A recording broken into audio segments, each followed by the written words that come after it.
Hi, today I'm going to show you one of my favorite tools. It's called the Snipping Tool, and it makes it easy to capture part of your screen and insert it into a Google Doc, Google Slides, whatever you're working on. So I'm going to start in Google Classroom just to have something to show you. I'm going to go up to my settings, and what I want to capture for you is my class code here. So to do this for the first time, I'm going to go to the bottom left to my search bar and start typing in Snipping Tool. And I should see it pop up here. It's got an icon with the scissors like it's cutting something out. And I will click on that.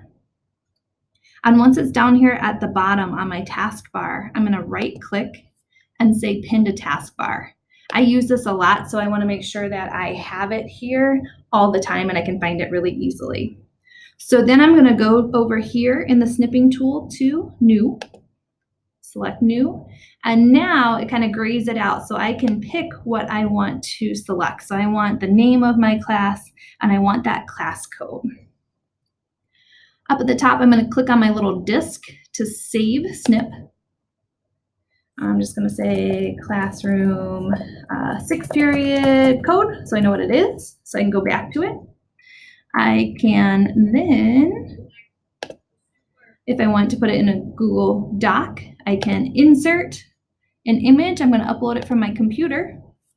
It just saved to my pictures here. So I called it Classroom 6th period code. There it is.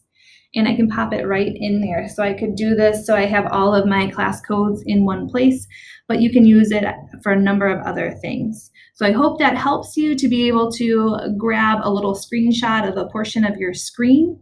And I hope you have a great day. Thanks for watching.